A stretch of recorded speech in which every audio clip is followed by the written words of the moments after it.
आइए हम प्रार्थना करेंगे। प्रभु जी, हम तेरे वचन पर ध्यान करेंगे, हमसे बोल और बात करें। और प्रभु जी, आपकी दया दृष्टि हम पर बनी रहे। आज के वचन पर तेरी आशीष चाहते हैं, यीशु के नाम मांगते हैं, आमीन। हम प्रभु के वचन पर देखेंगे लूका की पुस्तक उसका 18 अध्याय और उसकी 13वीं आयत पर हम विचार करेंगे। यहाँ पर इस तरह से लिखा है, परंतु चुंगी लेने वाले ने दूर खड़े होकर स्वर्ग की ओर आंख उठाकर भी ना चाहा, वरन अपनी छाती पीट कर कहा, हे परमेश्वर, मुझ पापी पर दया कर। परमेश्वर अपने वचन के पढ़े और सुने जाने पर आशीष दे। मेरे प्यारे भाइयों बहनों, इस कहानी को आप जानते हैं।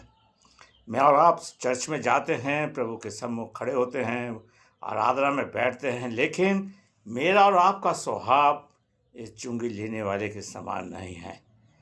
एक फरीसी है जो दोष लगा रहा है और प्रभु से कह रहा है कि प्रभु मैं इस लायक नहीं हूँ, मैं कह रहा कि मैं इस तरह का नहीं हूँ कि जो चुंगी लेने वाले के समान, और अपनी बढ़ाई कर रहा है। लेकिन कह रहा है कि मैं हफ्ते में 2 रोज़े रखता हूँ, 10वां देता हूँ और मैं सारे धर्म के काम करता हूँ। आज मैं और आप ऐसा कर रहे हैं मेरे प्यारे भाइयों बहनों, लेकिन चुंगी जैसा वाला स्वभाव मेरे अंदर और आपके अंदर नहीं है, हम लोगों के पास नहीं है मेरे प्यारे भाइयों बहनों। और चुंगी लेने वाला कहता है कि प्रभु जी, मुझ पापी पे दया कर। अपनी छाती पीट रहा है, अपने पापों का अंगीकार कर रहा है, परमेश्वर के सामने तौबा कर रहा है, अपनी गलती को मान रहा है, अपनी आंखें उठा के स्वर्ग की ओर नहीं देख रहा। काश प्रभु करे कि मेरा और आपका स्वभाव ऐसा हो जाए। और यीशु मसीह जो आया, मत्ती की इंजील उसका 4 अध्याय, वो इसलिए आया कि स्वर्ग का राज निकट आ गया, पापी ऊपर अनुग्रह करे, पापी ऊपर दया करे, मैं और आप बचाए जाएं। मेरे प्यारे भाइयों, अगर आप इस अध्याय को देखें, स्वर्ग की तरफ उसने आंखें नहीं उठाई, स्वर्ग की ओर नहीं देखा, क्योंकि वो जानता है स्वर्ग के परमेश्वर के सामने ऊपर स्वर्ग में रहता है, अपने को इतना तुच्छ समझता है मेरे प्यारे भाइयों। और जबकि बाइबल कहती है, रोमियो की पुस्तक उसका 30 अध्याय उसकी 23वीं आयत में, कि सबने पाप किया और परमेश्वर की महिमा से रहित है।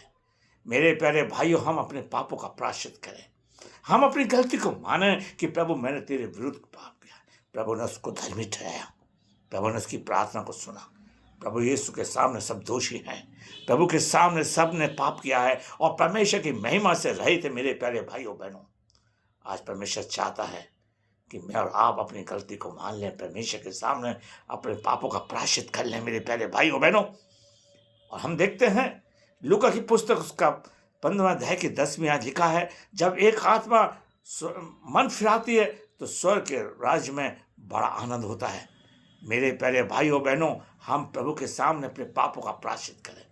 पतरस ने भी अपने पापों का प्रायश्चित किया, फूट फूट के रोने लगा जब मुर्गे ने बांध दी थी, उसे प्रभु की बात याद आ गई। आज बड़ा अच्छा दिन है, हम परमेश्वर के भवन में जाएं और परमेश्वर से अपनी गलती को माने, अपने पापों को माने। प्रभु मैंने तेरे विरुद्ध पाप किया है, और जो हमें नहीं करना था हमने वो विरुद्ध को पाप किया है। नेहमिया अपने जनता के, अपने लोगों के पापों को मान रहा है, प्रायश्चित कर रहा है।